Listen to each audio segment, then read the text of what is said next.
My question is on competition, and as most of the students here would know, LSE has a very intense culture of competition, and a lot of the students who come here have always been at the top of their class, but once they come here, they're not the top anymore because everyone used to be the top, so it kind of disappoints them a bit.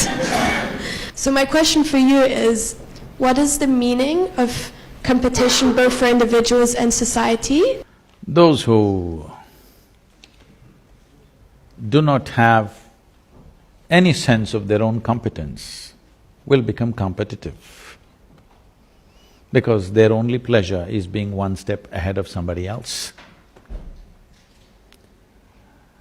I am on top of the class, what does it mean? And you say, I have known this. When I was in school, I went there only when it's really necessary. And every month this card is given to you, your report card. And I see some children are strutting around because they are first, second, something. Some are sitting in some corner and crying, they're afraid to go home, I don't know what they got. As far as I was concerned, it was given to me, I just took it and gave it to my father. I never once opened and saw, because I thought this was a transaction between the teacher and my father.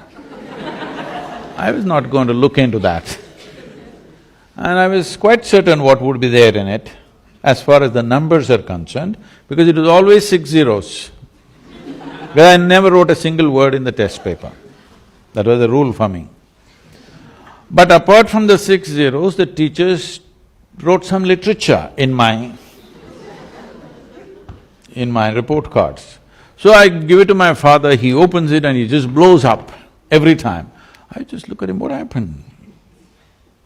Because why I'm saying this to you is, being better than somebody, if it's a pleasure for you, you enjoy other people's failures. I call that sickness. This is not success. You, as a life, you want to be at your fullest. You have a right to be. Every life in creation, from a worm, insect, bird, animal, even a plant and tree, all striving to their best, isn't it? You also. But why are you concerned whether somebody is behind you? Why is that so pleasurable for you that somebody else is less than you?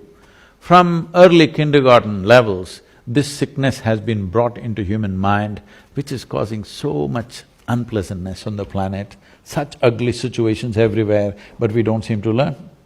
So we've created schools where children are never graded. We're looking at them as individuals, what we can do to evolve them to their fullest possibility. Now the problem is this, all life has happened like this. What do you think? You think a blade of grass is less important than an oak tree in the garden? Hello? You think so? Only a fool would think so, isn't it? Hello? But that's what we're doing, we call this education, we call this competition, we call this society. No, very stupid way of handling things.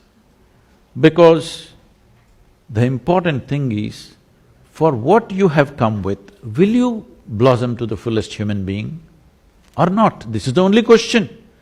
This doesn't need anything other than constantly nourishing the atmosphere, not even the person. If you want a plant to grow, you don't do anything to the plant, you just take care of the soil, the atmosphere, the ambience. That's all that needs to be taken care of even for a human being, that you need to take care of the atmosphere so that everybody finds the fullest expression for their life.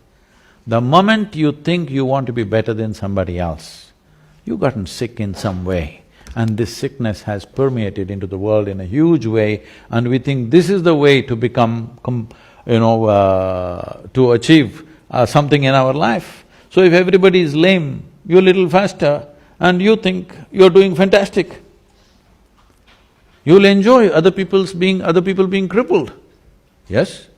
Hello? If your entire life is always sitting on top of everybody else, you will enjoy other people's incapabilities, isn't it? This is not good for you, this is definitely not good for humanity.